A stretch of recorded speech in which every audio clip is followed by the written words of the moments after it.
Good day, everybody, and welcome to this workshop on international action to increase the ambition on appliance energy efficiency. I'm Mel Slade, I'm from the International Energy Agency, and I'll be your facilitator for this workshop.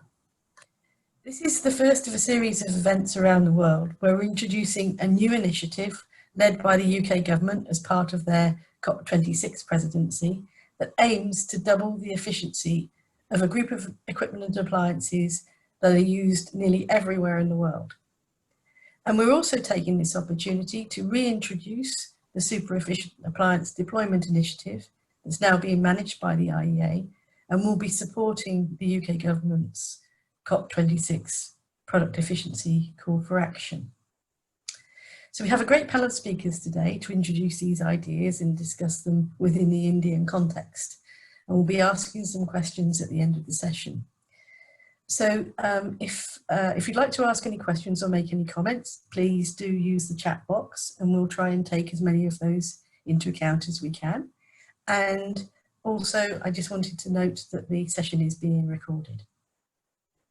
So without further ado, I would like to pass over to our great friend and partner in this event, Mr.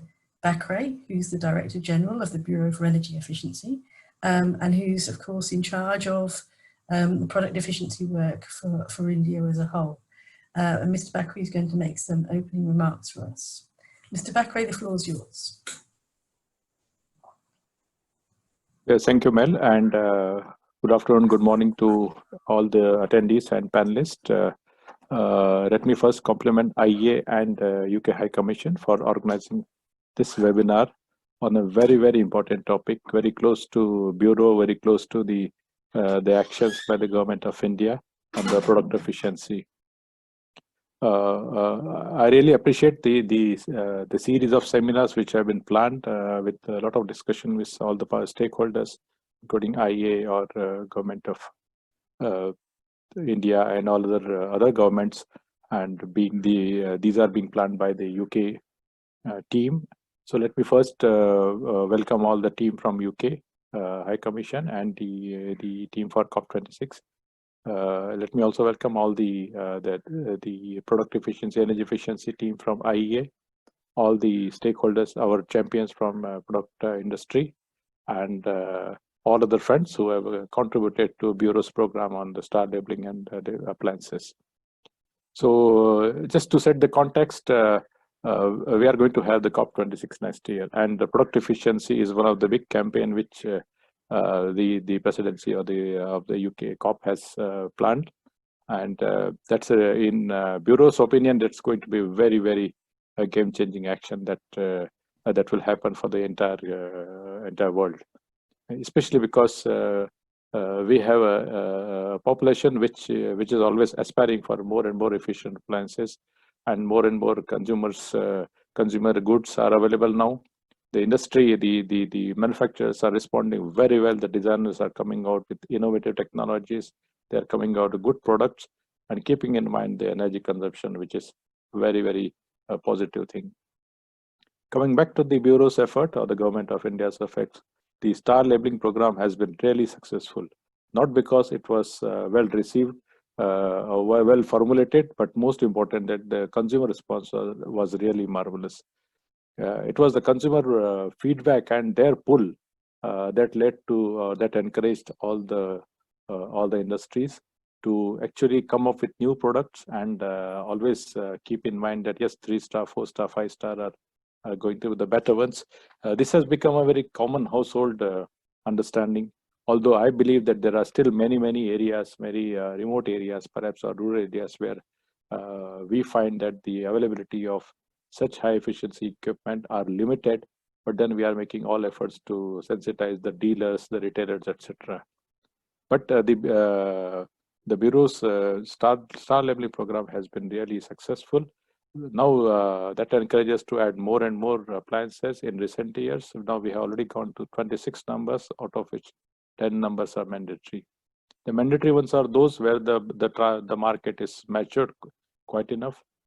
There are good competition, good options available. The designers and the manufacturers are coming out with a new technology, especially like cooling, the air conditioners, the refrigerators, the industry equipment like motors and transformers, etc.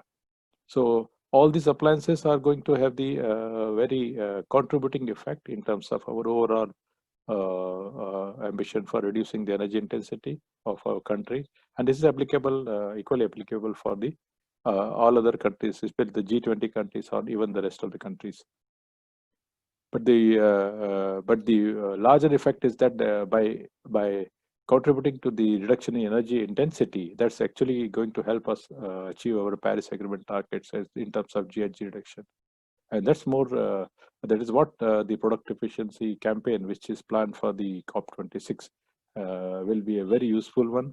India, being a co-lead for the super efficient appliance department, as Mel mentioned just now, along with the UK and the European Commission, have already taken many challenges, many campaigns have done. This work stream has been quite useful, not only for the same member countries, but we believe that this campaign will take the product efficiency to every country in the world, beyond the 26 members of our SEM initiative. Now this initiative is under the partnership or the operating agent of the IEA, as Mel just now informed. And we believe that there will be a series of discussion. We will have many other actions as part of SEED. In the past, we have seen the LED revolution, not only in India, but many other countries. We have also seen a great push on energy, more efficient air conditioners in India and many other countries. We are going to other equipments like heating systems, including some of the solar based equipment, solar thermal or solar PV.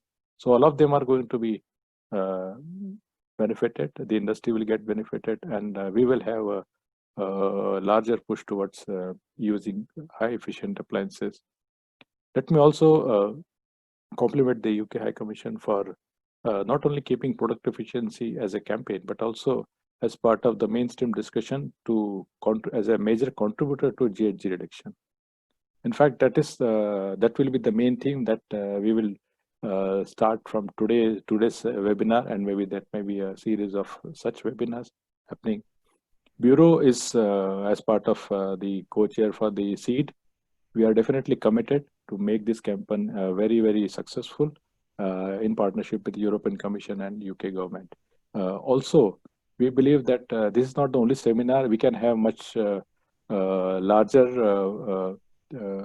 roadmap for our different activities from now onwards up to the COP26, and maybe beyond that we can have a very effective implementation plan, which should be coupled with some kind of innovative approach, some kind of awareness generation in those parts of the world or in those parts of the country where the awareness is not reached about the product efficiency. And finally, of course, the supporting innovation and R&D in terms of financing support. How can we incentivize some of the product efficiency part, maybe at least in the initial stage, so that their design and development cost can come down? What kind of domestic manufacturing can happen, maybe in India and maybe other countries if they want. So like that, there should be a challenge.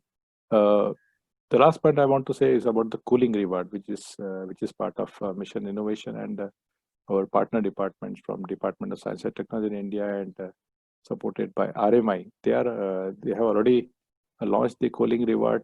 8 designs have been shortlisted, and they are in the advanced stage. So I believe those air conditioners will be having entirely a different kind of design. Their performance almost 1/4 or 1/5 of what we are having today.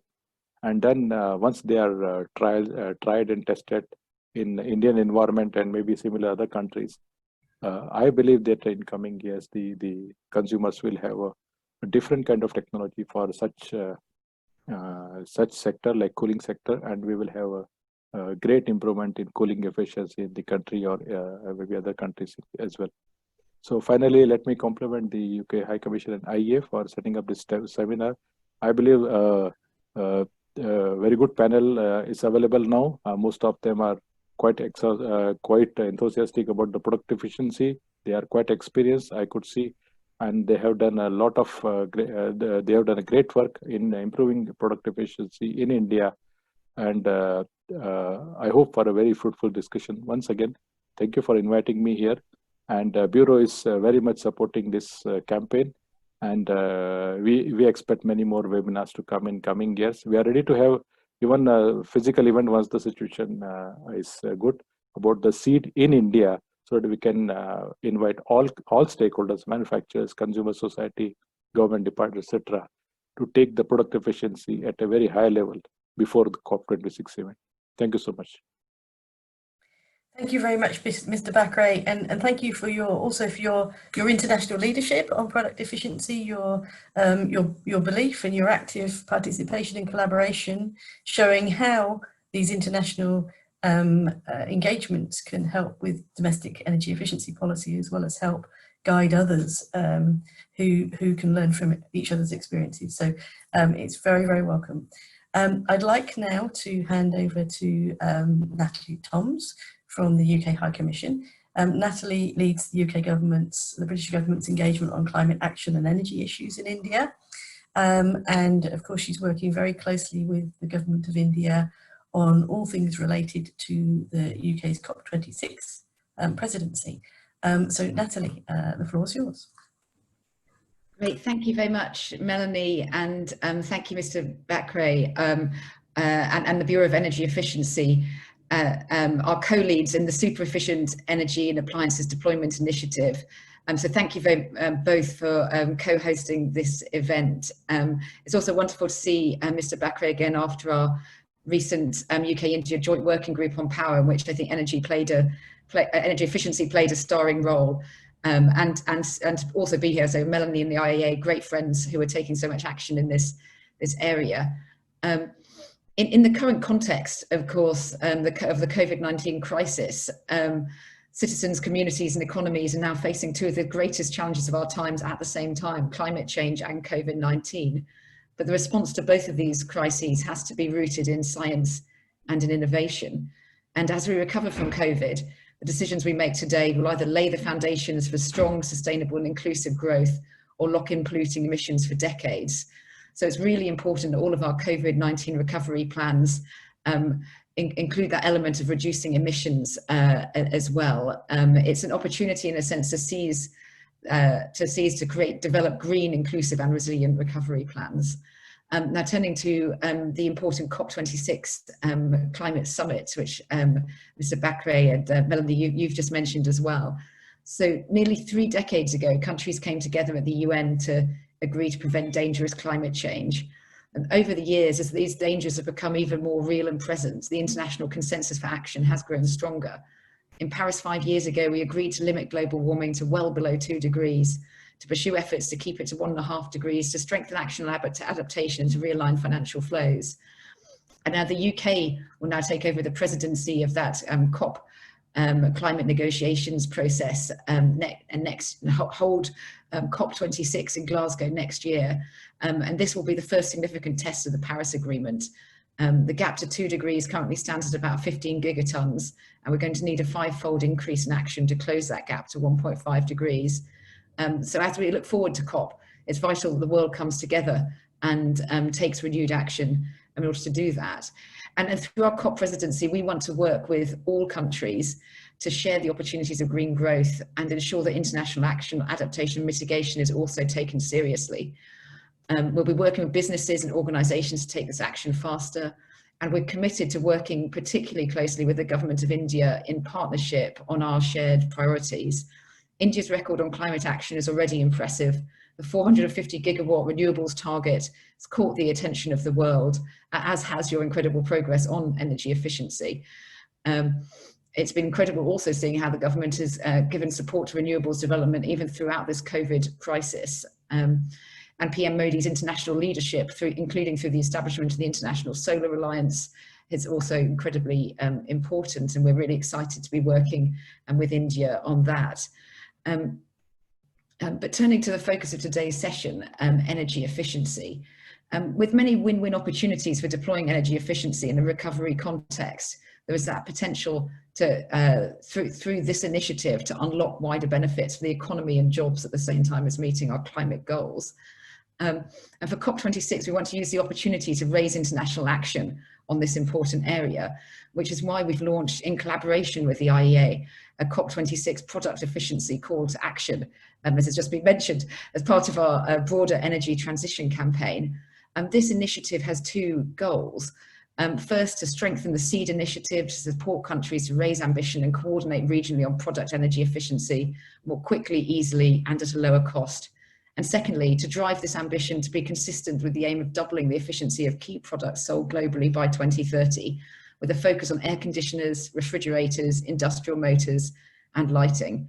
We're going to be working closely with our co-leads of the SEED initiative, India, and the European Commission to bring this action to fruition at COP, as well as aiming to secure SEED's position as the central international organisation for coordinating action on product efficiency globally. To do this, we want to re-engage existing SEED members, expand its membership base further, focus its scope to support countries in achieving targeted action on key products globally, and convene facilitative dialogues to support best practice sharing. So as we establish this new pathway to COP, amidst its postponement and the international response to COVID, we want to mobilise your support for this initiative and for action on energy efficiency as critical to meeting both of these challenges. And we particularly welcome your engagement in knowledge exchange discussions within SEED to understand the specific challenges in raising product efficiency across India.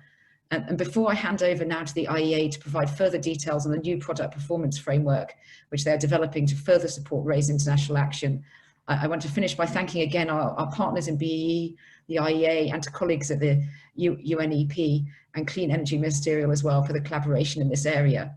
And we note that this is of paramount importance for many reasons.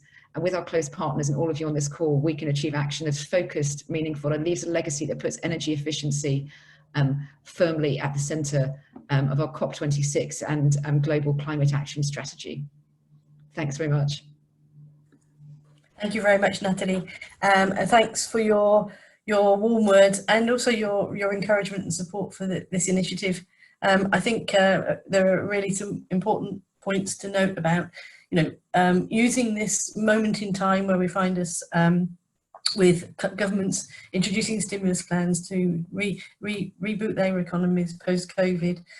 Product efficiency has a really big role to play in the whole concept of building back better. We know that energy efficiency of products can make a huge impact, as Mr. Bakre has demonstrated too with India specifically.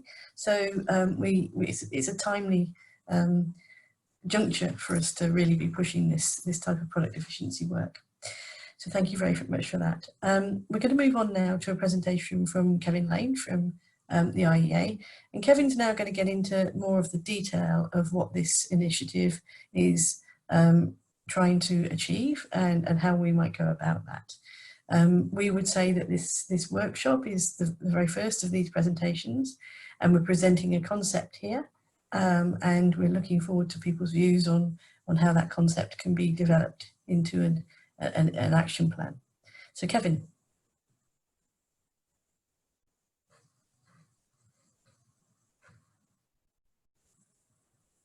We can't hear you, Kevin.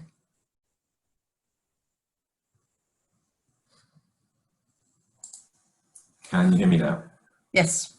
Thank you. Thank you for that introduction, Mel. So what I'm going to talk about is more details about this product initiative. But before that, I'll just very briefly like to tell you about the SEED initiative to remind you what that is. So if you go to the next slide, please.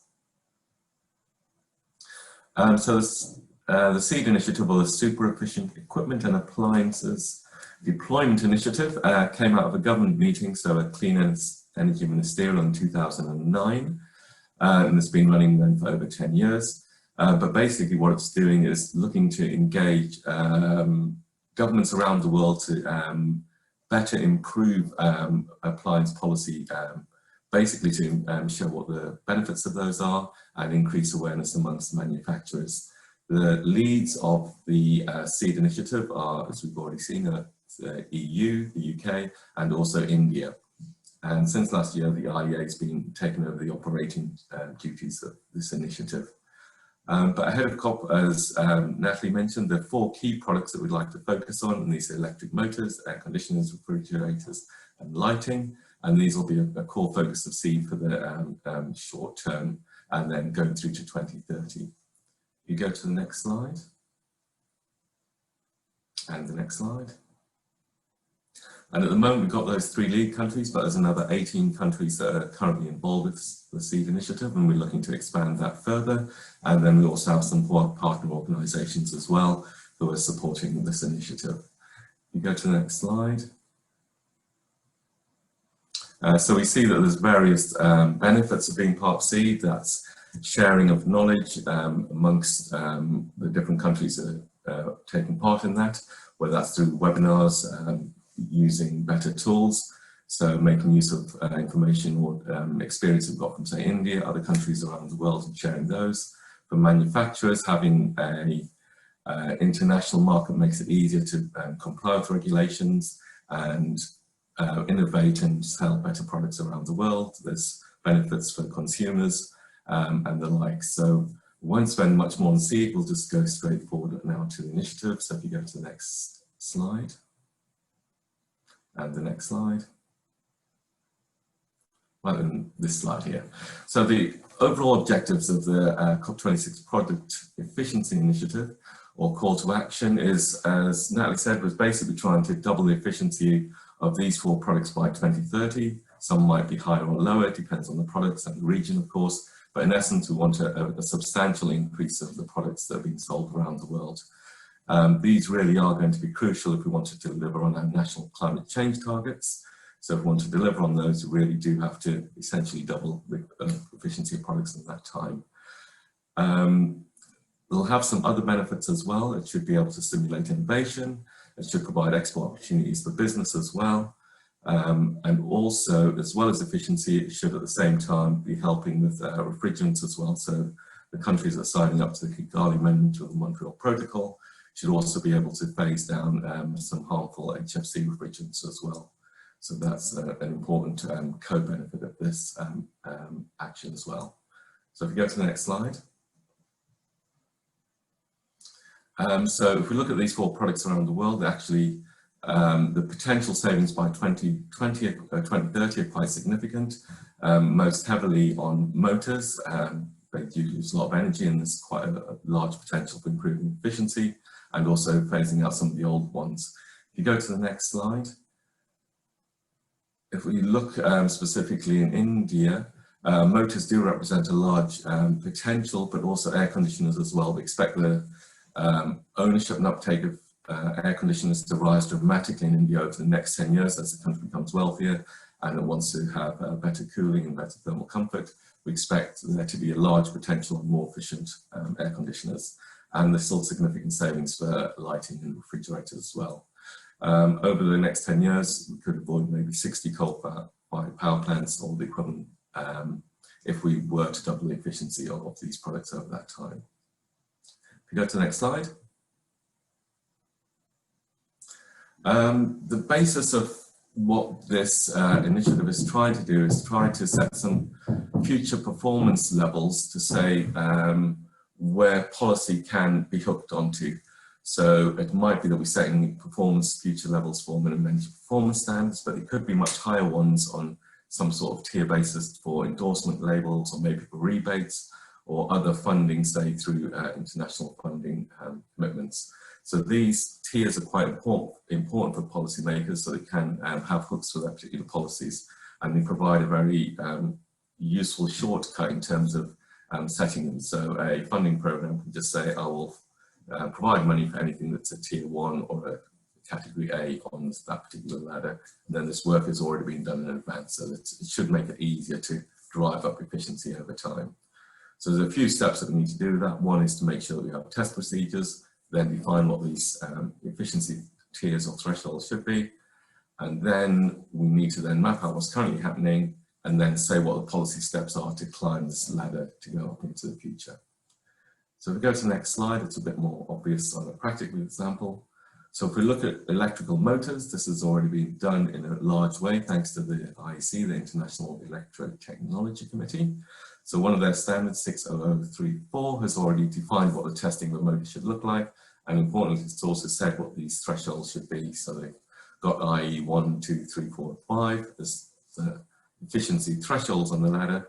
And countries can then map where they think their policies can be. So India's done this already. It's used these tiers to say that their 1 to 5 Energy Star label will be this, their maps will be at IE 2. So these tiers are very important. We'd like to try and map these for various products and then also say what they could look like in the future. So if you go to the next slide.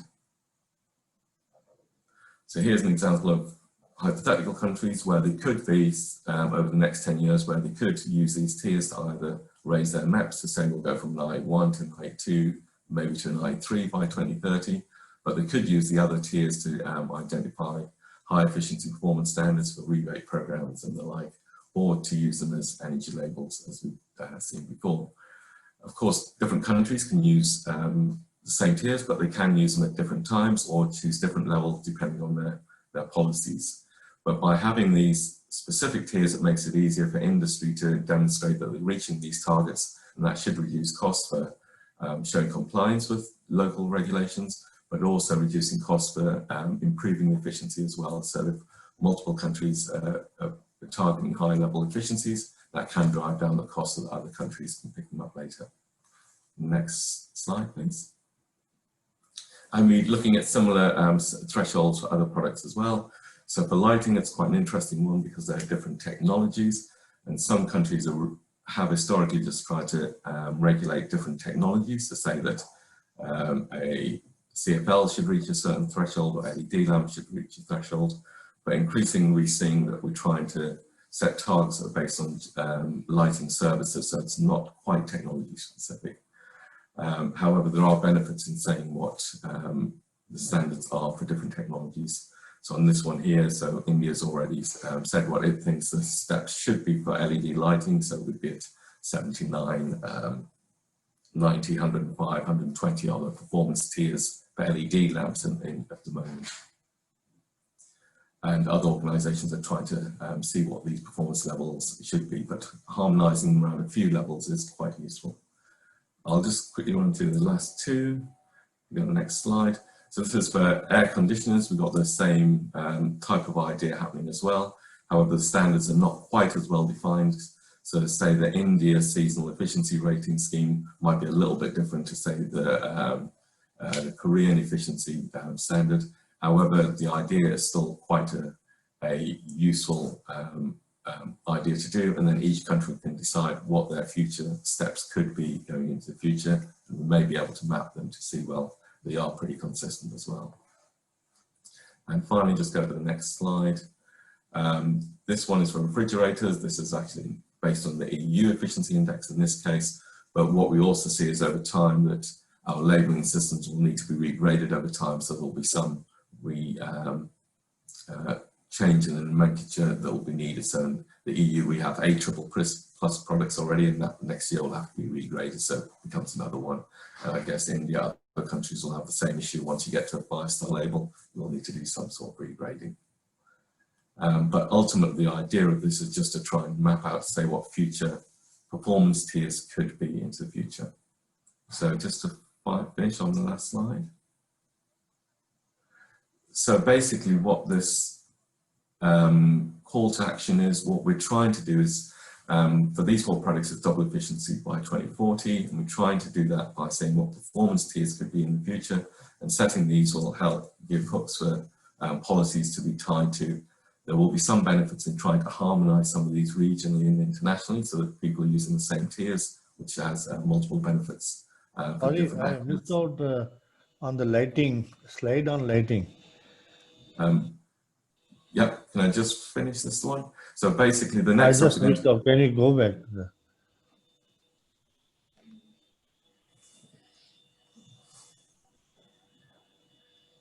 Yeah.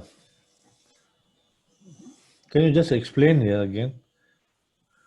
So all this is trying to do is just to say that there are different thresholds for performance tiers. So some countries might have set, say, lumens per watt for general service lamps at 15 watts, and they might have set it at this to try and phase out incandescent lamps in their markets. So the EU, Australia, and some countries have done that to phase out incandescents. They might then choose a higher level of 45 to phase out some of the halogen lights in the same, but they might use other tiers such as 65 lumens per watt were set for compact fluorescent lamps for some markets. There might be some other criteria that we need to go with, and say lumen maintenance, color rendering. There are other things that would go with it as well. There could then be some other tiers as well, so that for LED lamps, India has already got 4 thresholds that wants to decide what an LED tier 1, 2, 3, 4 lamp could be. So all this is trying to do is just say what the future lumens per watt could be for the different for the lamps. It's then up to the country to decide, well, are they going to use these as the minimum energy performance standards? Are they going to use it for the labeling levels? Are they going to use it for endorsement of products? So they can use the tiers for whichever products, policies that they wish. And different countries are using them in different ways. But we think there's some merit in having these performance tiers defined and harmonized internationally, or at least some benefits. So if one country has decided that actually 65 lumens per watt for a particular lamp is useful, another country might say, well, we'll choose that because a manufacturer is already manufacturing millions of these for the Indian market, so we might as well harmonize with that particular level to make it easy for the second country to introduce that regulation. Okay. Okay, thank you, sir. So, yeah, so in summary, really, it is all we're trying to say is, well, what should these performance tiers be, so that there's just a small number of them to try and congregate effort around those into the future. But the next steps, I think, really are, I guess, it's for countries to commit to this further raising of ambition, and also set the future policy pathways to that. I'll hand back to you, Mel, and take any questions or any further comments that anyone else would like to have. Thank you, Kevin. I think we'll keep questions for the end of the panel session. Hopefully you're able to stay with us for that. So what we'd like to do now, and I think one of the really important points about Kevin's presentation here is where we've indicated levels on the ladder, we're not suggesting that that's the final answer as to where they should be. We're trying to explain the concept here, and this is our first kind of conversation with Indian stakeholders, a broad range of Indian stakeholders. What we'd like to do after this event is, talk in more detail about the levels, and then we can make sure that we take everybody's thoughts into account about what these steps should be and what timeframes they should go over. The big issue is being very transparent to industry to show where the government would like to be between 2020 and 2030 and what steps are necessary to get there, because our experience is that if manufacturers are given time to transition, then they're very willing to do so. What often doesn't work with product policy programs is when manufacturers are asked to do things more quickly than they're able to do because of their production processes and agreements with suppliers and things. So that's the philosophy. And so that leads nicely into the panel, where we want to hear from people representing groups of manufacturers, and about the experience they have on international collaboration, and to try and come to some conclusions about how feasible this process, this practice could be. And I have to say, where better to start than with Sham Sujan, who's the Secretary General of ELCOMA. Sham and I have worked together on international collaboration on lighting efficiency for a very, very long time, for decades, I think. And he's a great example of how he works with the local industry to try to encourage more efficient products, and also uses that experience to work with the international community to take the best from other people's experience and to share India's experience. So wonderful to have you with us today, Sham. I can't think of anybody better to kick off this session. So over to you. You're muted, Sham. You're on mute.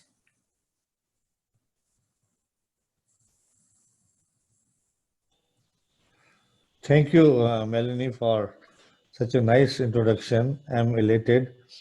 I know we worked together since 2005 onward in various programs, global programs, and you have always been a mentor and guiding us.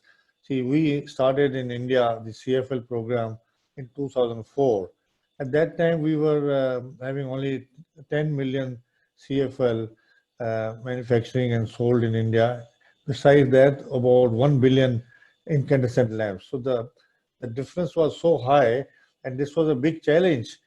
And I know Melanie, her team, and Jeff Cott, so many other people from Australian government, USAID, and we created our own association also, Light Asia, I remember. And then we thought that India should be a focus country because we are having the largest use of incandescent lamps. So we, in 2005 onward, we started this program, and I'll not go into details, but I would like to tell you that we have successfully been able to capture the market of CFL by doing various programs in India, learning from experience of other countries. And in next year, we did about 20 million in 2005, and 2006, 40 million, then 2007, 100 million, and then there was no looking back. In 2010, we crossed 600 millions of CFL lamps. And we brought down incandescent lamps from 1 billion to about 700 millions. So that was the achievement, and I'm very proud to say that with that experience, in 2010, we decided that we should now bring in the LED lamps.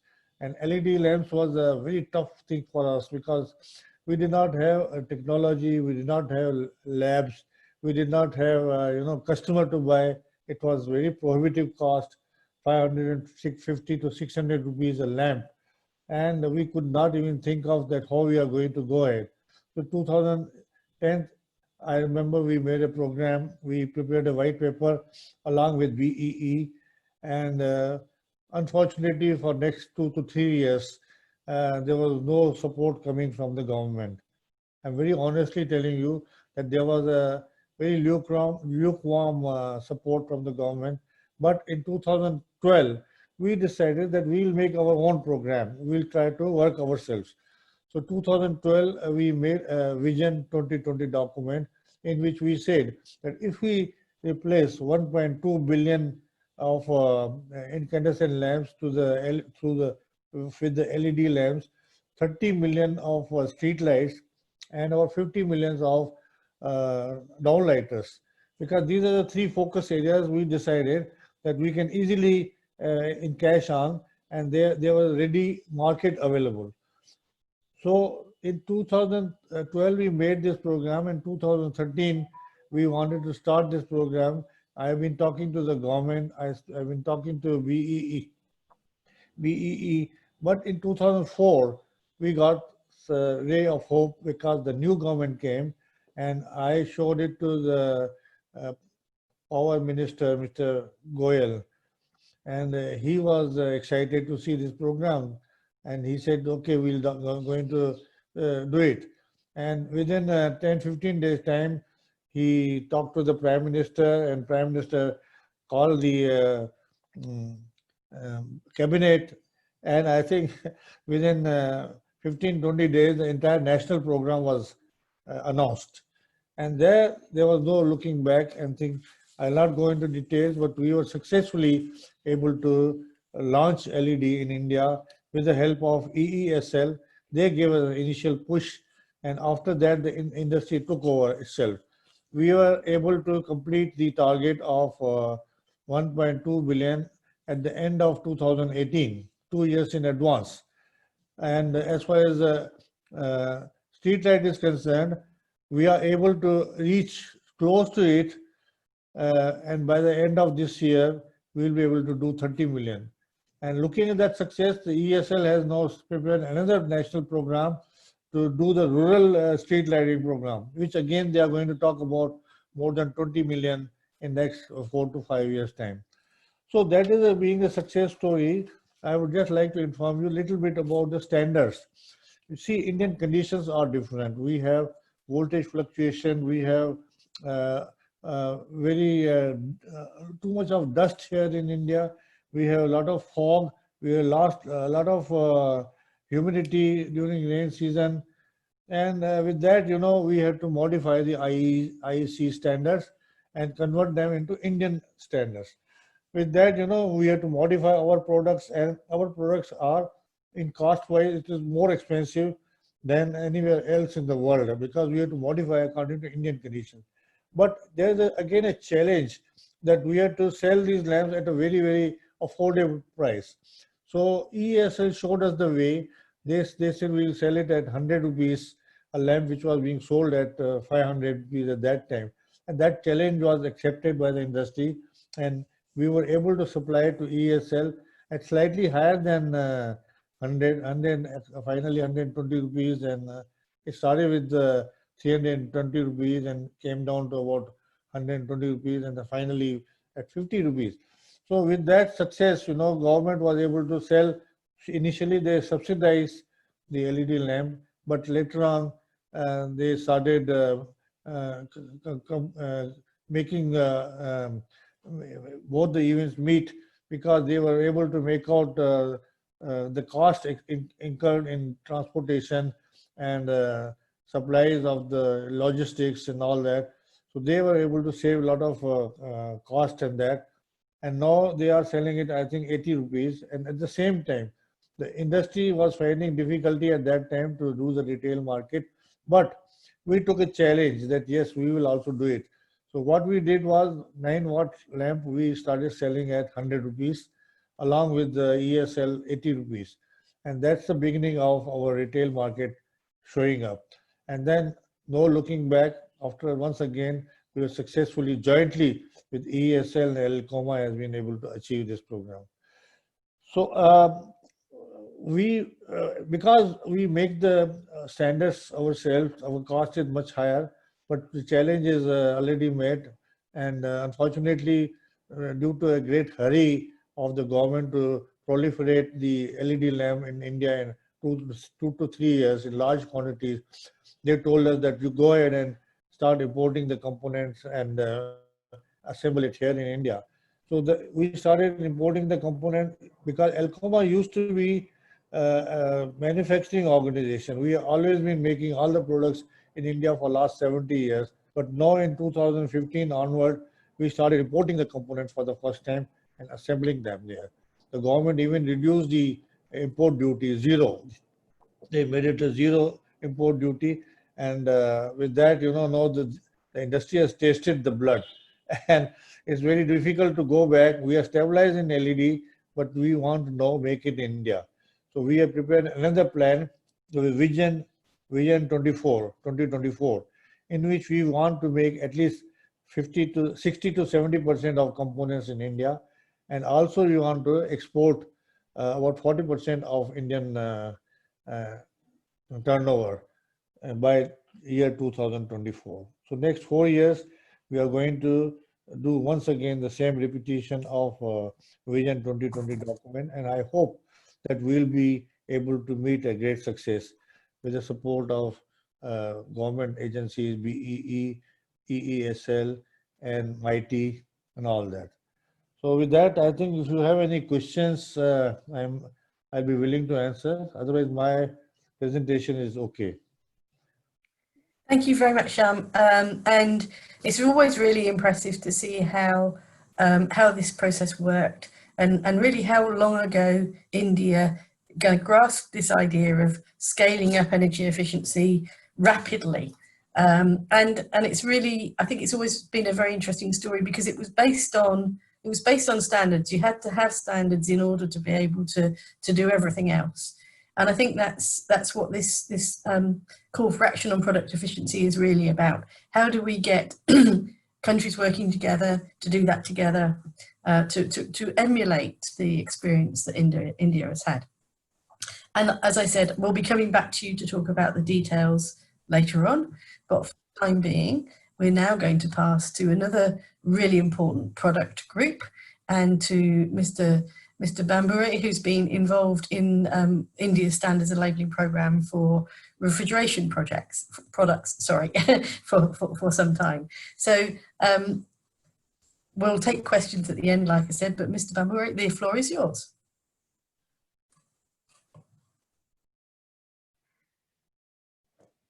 So thank you very much. Can I get my presentation, please?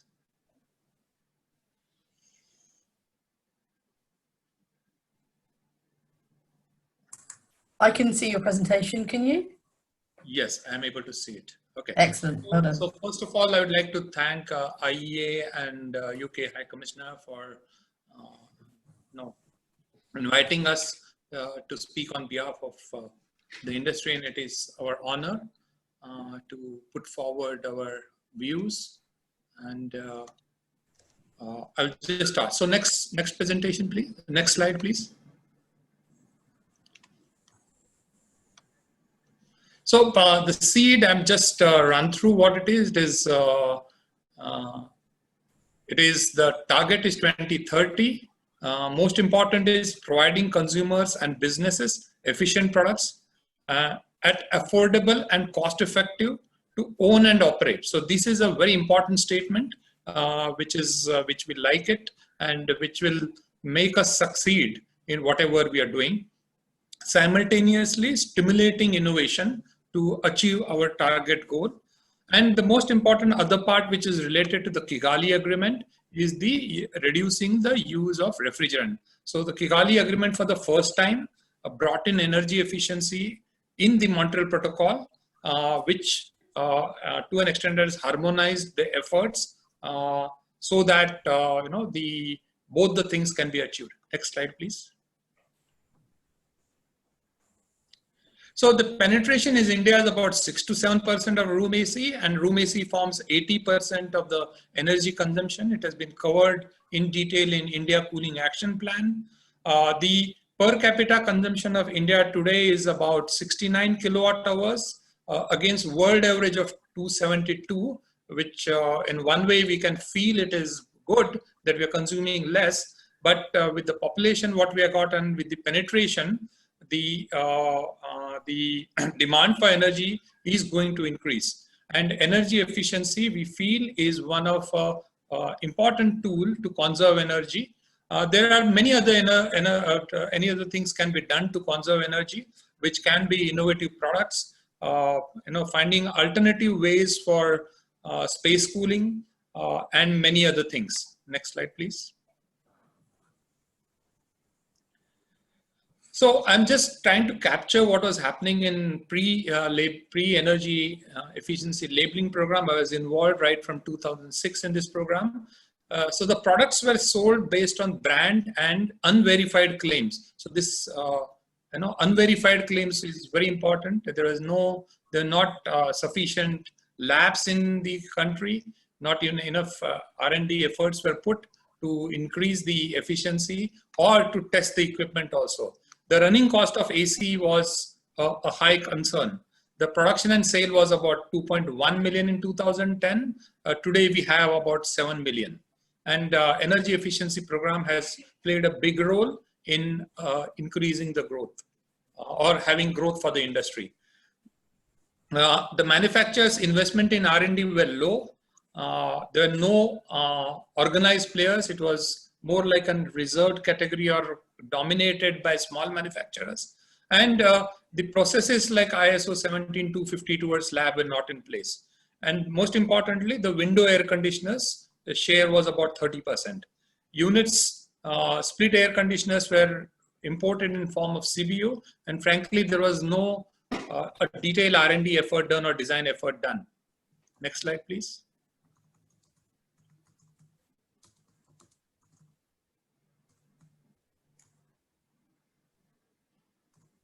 Next slide, please.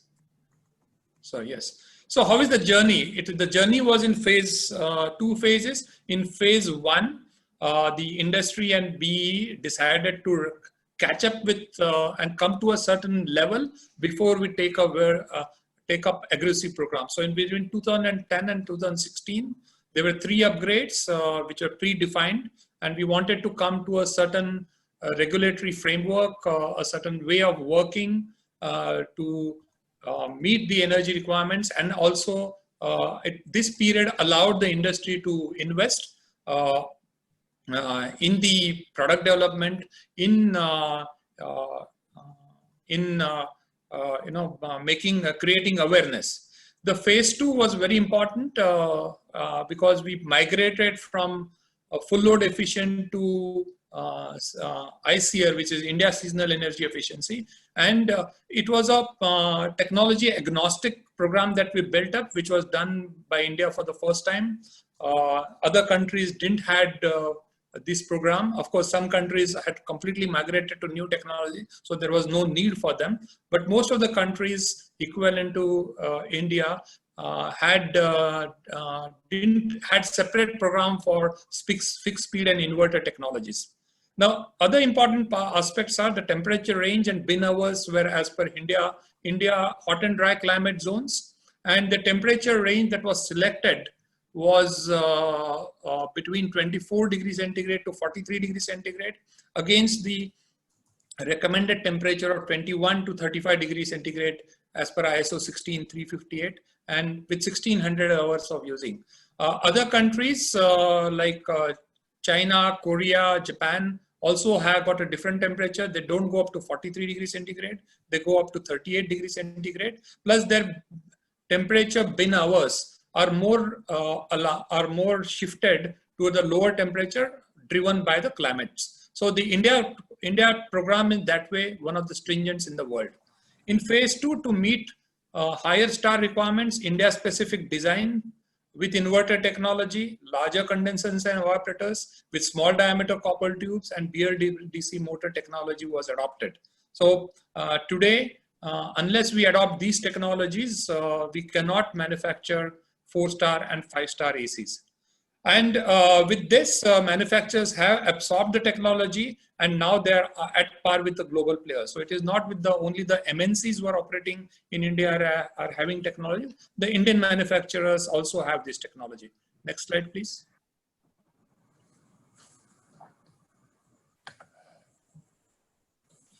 So what happened? So post energy efficient program, what happened? The program brought authenticity to the parameters published by the manufacturer. Good that we have got a very strong and robust check testing procedure and which has been exercised very, very effectively. Customers got a guided choice of selection, experienced the lower running cost and could relate it to their buying decisions.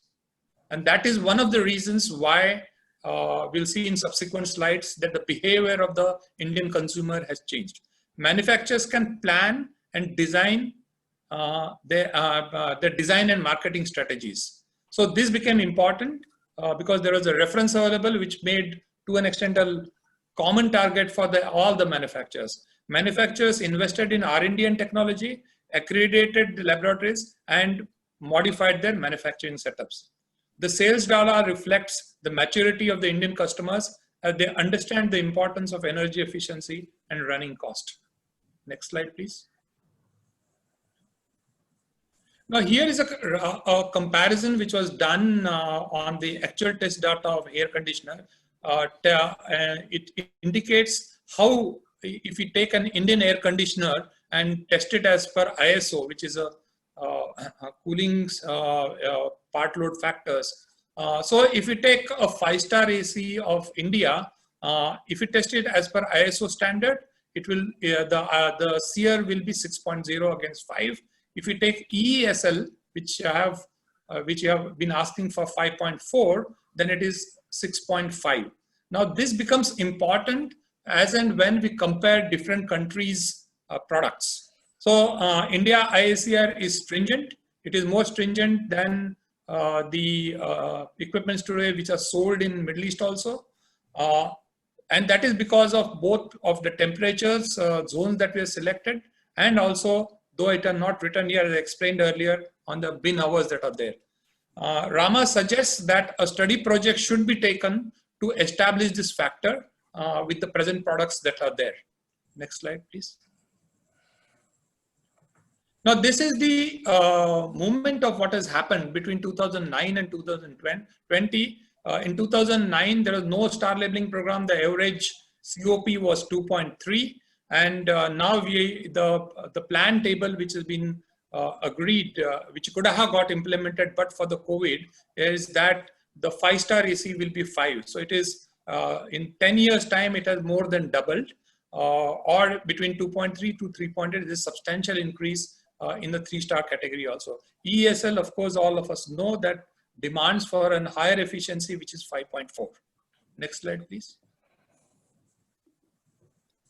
Sorry, the earlier slide. Now, this is an important slide which has captured the data of the products which are manufactured or imported. And this data has been taken from with help of BE of each star labeling. So we can see here that it is that the 3-star is the most preferred air conditioner by the Indian consumer, and which forms today 75%, followed by 5-star, which is 11%, followed by 2-star, which is 8%, and the lowest star, which is 1-star, is around 2%, which is unlike, to the best of our knowledge, in many countries where the minimum efficiency and one level above that is the maximum sold. So this is what I said, explains the maturity of the Indian customers. Now, though energy efficiency is preferred, study is required to understand why 5-star air conditioners are not preferred and what is required to do that.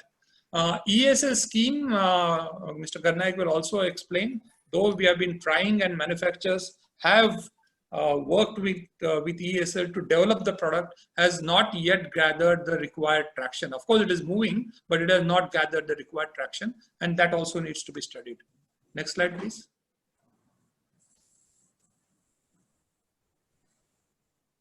So industry perspective, so comparison of products of different countries should be made as par with ISO 16358 standard for a realistic comparison. Otherwise, we get a comparison which is with Korea is this much, China is this much, Japan is this much, Europe is this much, India is this much. But frankly, with different test conditions or test parameters, it is difficult to compare. The technology adopted is at par with the developed countries. Share of inverter AC has reached above 50% in 5 years' time, which is one of the fastest growing in the world. Class report study indicates that the average working hours is 1200 against the assumption what is considered as 1600 hours, and that also shows that is one of the reasons why there is an higher demand for a 3-star AC, because the customer doesn't, in his own way, what he studies, he doesn't get a feel that he's getting a return by purchasing a 5-star AC, because he uses for a very limited period of time. He understands if it is used for 24/7 or throughout the year, 5-star will be better. With comfort for all, energy efficient programs should be crafted for 10 years with 10 years perspective. That will give enough time for the industry to plan their entire strategies as well as the development programs. Next slide, please. Now, taking the energy efficiency program next level should be crafted very carefully by keeping a balance between affordability and energy efficiency, and should not allow the weighted average efficiency of products sold to slide down. What will happen is if we take steps to increase the efficiency of products, and if the affordability issue is not tackled, or the cost optimization is not done because of the frequent changes, or supply chain is not allowed to stabilize, the cost will go up, and which will reflect in the price of the products. There is other worry that people will start shifting towards window AC, which is not good. Approximate working is that about $50 million is invested by the industry in each table changeover. It includes all product development, manufacturing setup, promotion, and all. And manufacturers feel that as of today, this is not getting recovered fully. The challenge, as I said earlier, is to offer affordable products which is not only the technology which has been absorbed, we know what technology is to be used, but the supply chain now and the operational cost optimization, which needs to be addressed to make the products affordable. Policy interventions, of course, are required to promote high efficiency products, which can be done in a different way, but will require help from the government here. And growth is essential, because if you just go, if the growth is not coming, then industry will find it difficult to invest in R&D, in technology for higher efficiency products. So this is the next slide, please. Okay, so this is the presentation as required for the industry perspective. Any questions? I will take it at end of the discussions. Thank you. Many thanks, Mr. Bamburay. This is it's a really interesting and comprehensive, again, history of how things have evolved in India. And also it points very much to the concept of being able to ramp up standards over time. And that's one of the things we're wanting to encourage through this process. But also the issues that we have to face in terms of comparison between standards in different countries. And that's why the work of the IEC and ISO, of course, is so important. But as both you and Mr. Sujan said, you know, there are certain conditions in some countries that means that the standards have been changed. And of course, that then means the comparability is more difficult. So we need to be working with those issues and trying to make sure we can still have effective collaboration by, for example, as you said, having developing factors which allow the comparison from one standard to another. And as we've also talked about in the past, there are the IEC processes, for example, do allow for regional and climate-based variations. So it's possible that countries might consider working together on those variations. So instead of there being many different variations introduced by countries in hot, humid climates, maybe there can be collaboration on those variations. So they happen because they're necessary, but they're kept to a minimum. So these are the sorts of issues that we need to explore as we go further with this this initiative, and with collaboration on appliance efficiency as a whole. So we're now going to go to Energy Efficiency Services Limited. They've been referred to many times already, of course, throughout this workshop, which is as to be expected because they play such an important role in scaling up energy efficiency in India, and they're an example to the world. Mr. Garnick, maybe I could ask you to make sure you keep your presentation to 10 minutes or under, just to allow a little bit of discussion. Otherwise, we're going to run out of time. Thank you. The floor is yours. Absolutely, Melanie, and thanks for the invitation, in fact. And although it was a very last moment intimation to me, but I'm glad that I am here and trying to put forward our views, whatever we have done as an organization to bring the market transformation in energy efficiency in India. So I will be taking you through the various initiatives that have been taken in the recent past by ESL, which have been precisely evolved around the standards of the energy efficiency standards of the appliances at various end users. Next slide, please. This is the strategic areas for energy conservation. If you just see, we have the mandatory measures for the energy efficiency that has been one of the guiding factors of the Energy Conservation Act. The laws and regulations and the standards that are just enforced by, set and enforced by Bureau of Energy Efficiency, that has actually created a lot of transition as far as the appliances uses are concerned. There are various other factors which have actually, taken the energy efficiency initiatives in India, but more precisely, energy servicing companies in the recent past who have been actually the pioneer or the catalyst in implementing, helping in implementing the energy efficiency products at the various end users and the various economic sectors. That has also increased the indigenous energy efficiency technologies with a low cost production and most of this technology in India. So this has created an entirely an ecosystem in the country, how to cater to the demand and how to cater to the supply side with a very affordable cost mechanism. And that is exactly what ESL tried to bring it as far as its mandates are concerned. Next slide, please. Yeah, so these are the impacts created. I mean, this I've tried to put it in three different verticals: the regulatory things, the institutional mechanism, which are precisely responsible for execution of various activities.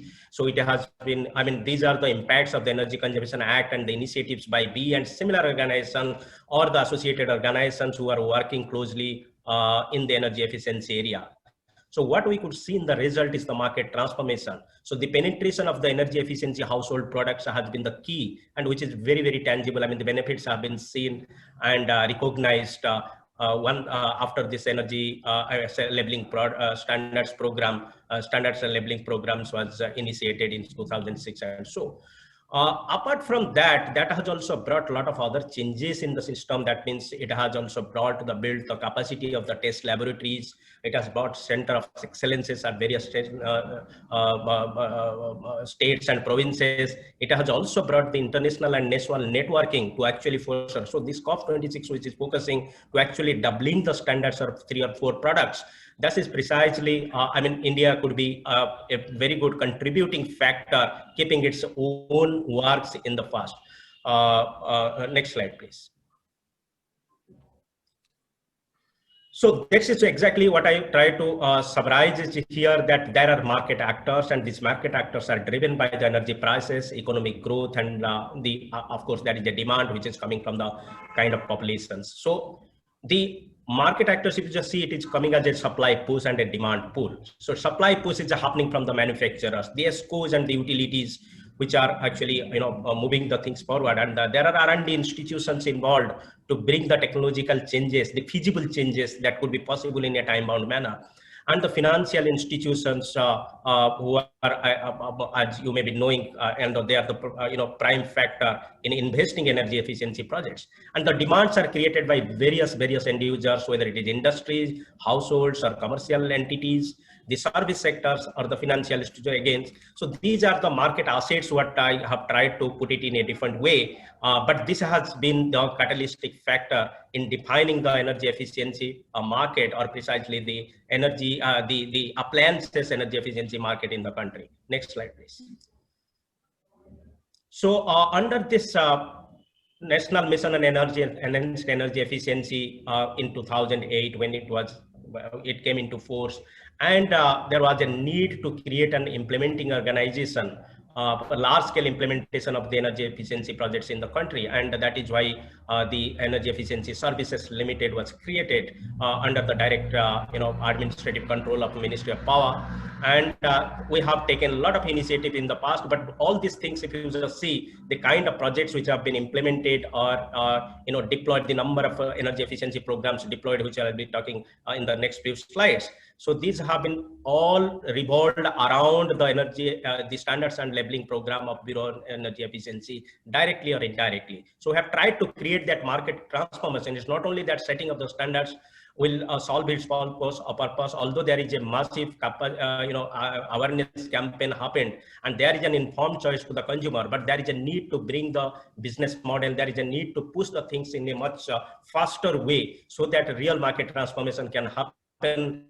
And not only it will bring the energy saving, but it will also create the other benefits like employment generation and the social benefits per se. Next slide, please. So next slide. So these are the ESL journey. I think this is self-explanatory. In the interest of the time, I'm not touching upon. Go to the next slide, please. So this is one program which has been very, very phenomenal, and it's a flagship program. What we call it as a domestic efficient lighting program, or Unnat Jyoti Affordable LED for All, very popularly known as the Ujala program. And this is the lighting program, domestic consumers as well as the municipalities, which are having those street lights, and Mr. Susan highlighted very nicely how this journey has started and how ESL actually came to create this market in a much better way. And the results are very, very fascinating. So Prime Minister launches this scheme of the LED bulb distribution of the domestic efficient program in 2015 in Delhi. And thereafter, it became a pan-India program, and the success stories are right now there. And we are glad to say that many of the countries are emulating our model, emulating the best practices to have this success. Next slide, please.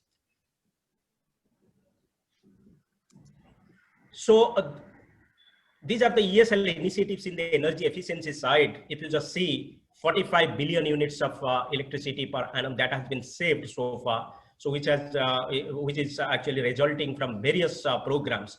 So I've just tried to put this slide in a much better, just to understand how this is impacted from the standard and labeling program of the Bureau of Energy Efficiency, and we have tried to adopt that and deploy that in a much faster way. So 360 million of LED bulbs have been distributed only by ESL. The industry has done of its own. And initial target was that the both industry and ESL will do it 770, but we have crossed that number to a much larger way. So this 360 million LED bulbs which have been distributed in a span of about 2.5 years or 3 years period. And it has gone through a massive, procurement process. We call it as a bulk procurement with some demand aggregation approach, which shows that a drastic reduction of the price with the same quality of the product and with the same warranty obligations and all. So this have been quite successful, although it looks that this is very, 360 million have been achieved in a 2 to 3 years time. But it has also gone through a massive, ecosystem creation, the comprehensive mechanism of how the distribution process, the procurement process, the quality checks, and so on and so forth.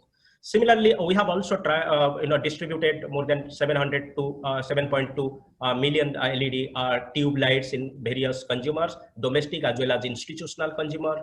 2.3 million number of energy efficient fans, which are 5-star fans. Now the standards have been revised by Bureau of Energy Efficiency. But this is the while it was the free revision super efficient, energy efficient fans were distributed. We have gone through a massive deployment implementation of LED street lights. I think this is the largest program I can say as far as numbers are concerned in the world. So it's a 10.4 million numbers of LED street lights have been installed so far. This includes the installations in the urban local bodies as well as in the some of the industries or the public sector undertakings who have been benefited by this program. So, and apart from that, we have a building energy efficiency program. We have already retrofitted lights, tube lights, fans, air conditioners in more than 10,400 number of buildings across India. And 74,700 number of agriculture pumps have also been replaced in 2 of the provinces in India. And 1 million number of smart meters have also been gone through. So all these things, if you just see, it has been involved with a standard setting procedure, and we require something that the energy efficiency standards are either in the 5-star category or even much better than that. So that will actually give a tempo to the manufacturers to come with newer standards and with affordable cost. And that affordable cost, we are trying to establish it.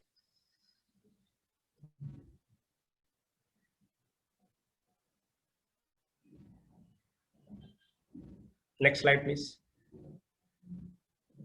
Yeah, so these are the clean energy initiatives. I'm not touching upon these slides. There are other activities being done in the solar side and all, but in the interest of the subject and audience, I'm not touching upon this. I probably, the organizer will share this PowerPoint presentation to you. It's a self-explanatory, and these are the works we have done in the clean energy initiative side. Next slide, please. The value proposition I told you to a little bit in my previous presentations. So this problem, we start with a problem statement. That means to create a national program kind of thing. We see what is the kind of interventions that can be done, and then bringing the investment, because this is the thing, the energy efficiency products may be available in the product, but to make them available at the end user, that's the key challenge, and that too with affordable cost. So apart from bringing the technology, taking the technological risk at our end, we also take the financial risk. So as a typical ESCO company, we put our entire investment to the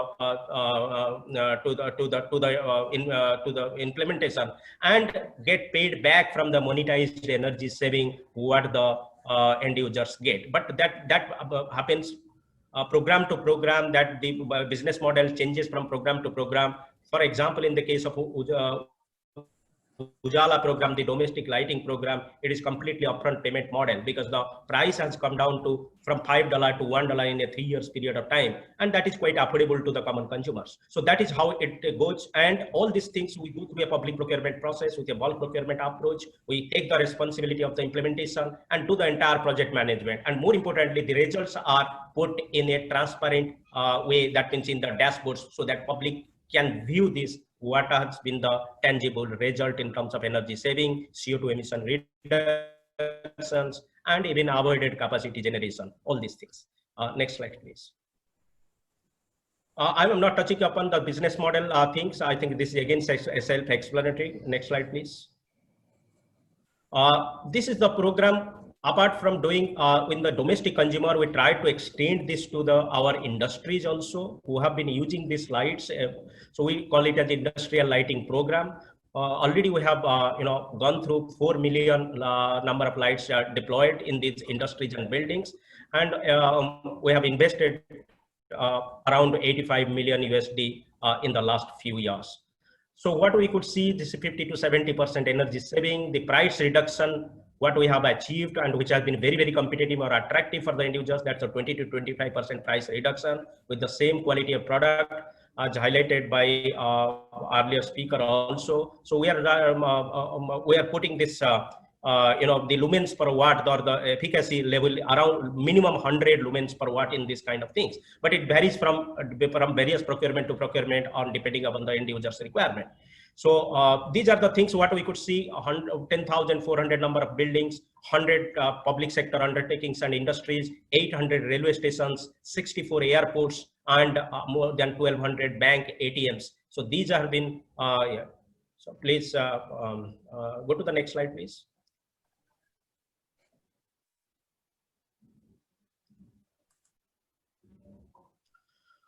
We also tried to do this program, the super efficient AC program under the National Cooling Action Plan. And as Mr. Bambure has already highlighted, we have gone through this Indian seasonal energy efficiency ratio of 5.4, which is 40% more efficient than the 3-star ACs.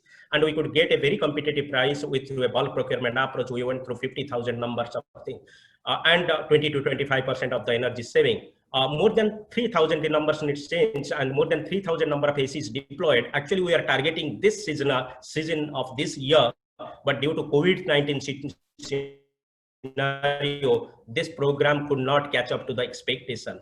And this particular program, we are trying to do it so that it can actually racket up the standards which have been set by Bureau of Energy Efficiency. Yes, ER value is the 5-star now, but we went through that.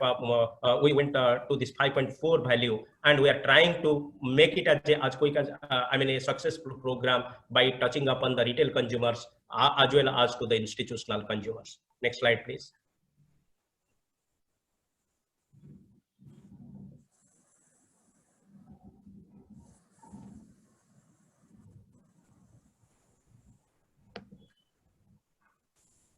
Yeah, so time is short. I have got some warnings from the organizer. I will stop it with these slides, although there are a few more slides there, but in the interest of time, I will stop it here. So there is an energy efficient I3 motor program. We call it National Motor Replacement Program.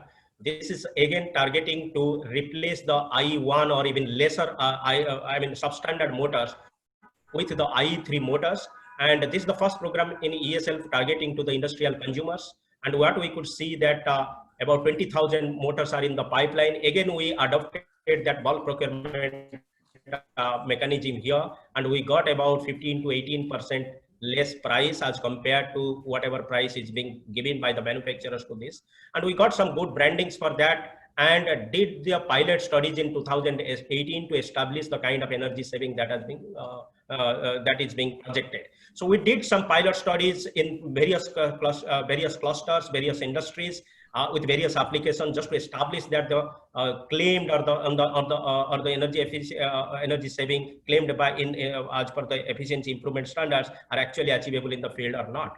So we have developed the mechanism how to reach out to the industries, and how this program can be taken as a the way the LED program was successful. So this program is covering 2.2 kilowatt to 75 kilowatt of ranging 2-pole, 4-pole, 6-pole, foot-mounted and fledge-mounted motors. And there is a 10 to 15% energy saving. We have seen it, achieved it, and recorded it.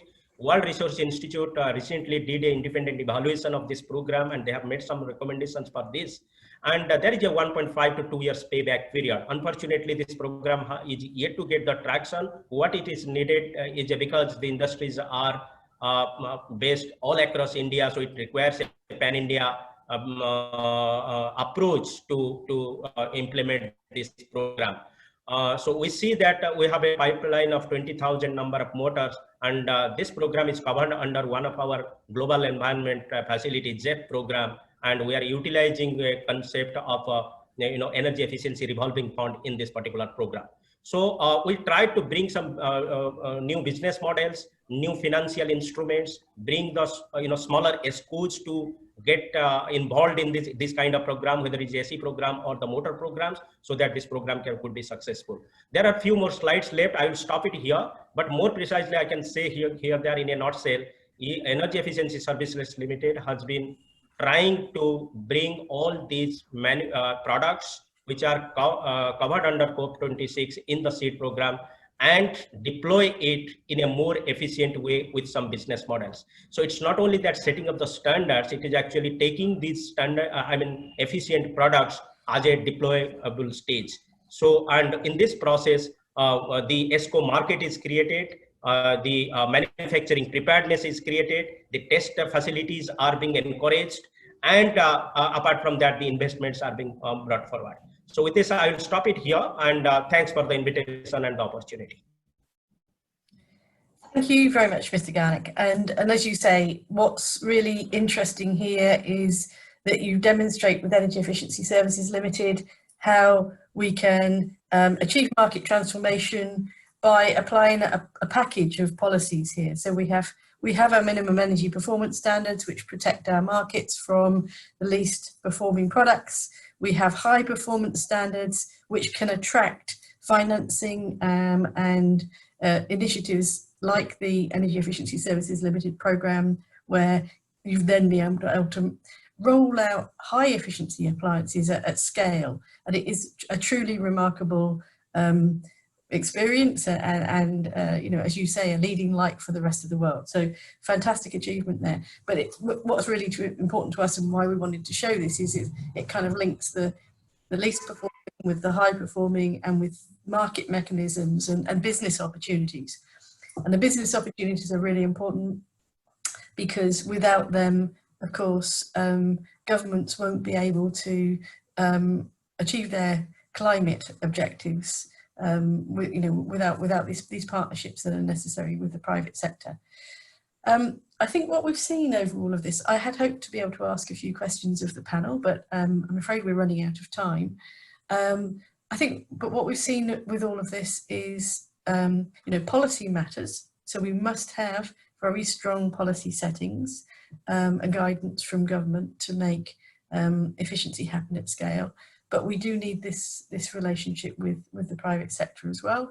And we also need innovative business models and funding mechanisms to make sure that the highly efficient products, not just the averagely efficient, but the highly efficient products are more cost effective and widely available to consumers. Interesting also to note the impact on manufacturers. So we've seen both with lighting and with the cooling products that Indian manufacturers may have been manufacturing before the advent of these programs. They were maybe manufacturing some of the lower quality products, low efficiency products, but these programs have enabled a complete market transformation, so that, you know, some of these products, as both Alcoma and Rama told us, you know, are some of the most efficient in the world. And I think it was very impressive, particularly with lighting, that you know, India was the first country to introduce LED standards, and they did that because they needed to have this this mass rollout, and it was the standards are therefore necessary in order to work out what products should be sold at scale. So a great session, thank you, and some hugely important lessons to us and to this initiative. So it was a really good place to start.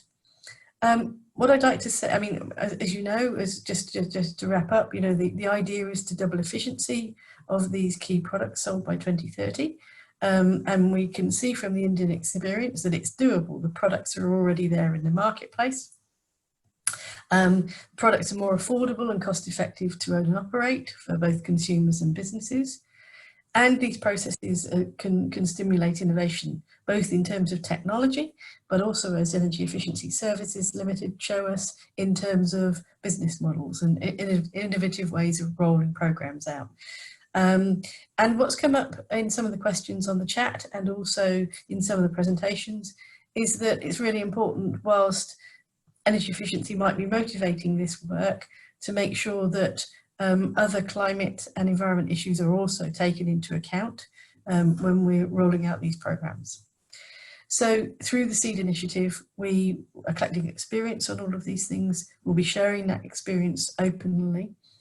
And in terms of the call for action, what we'd be very interested in doing is hearing from anybody on the call who'd like to work with us more closely on this. Anybody who wants to share information on what performance levels might be set, what those rungs on the ladder that Kevin showed us should be, please send us an email and we can engage in maybe in smaller workshops where we have more opportunity to chat and share experiences. And we'd like to use that process to then, by the end of the year, come to a more concrete proposal about what the ladders should look like. So I'd like to thank everybody, thank Mr. Bakray in particular and Natalie also for the support for the initiative, for co-hosting this workshop. And as I say, it's very much just the first step, the start of a journey. Thank you very much and good day to you all.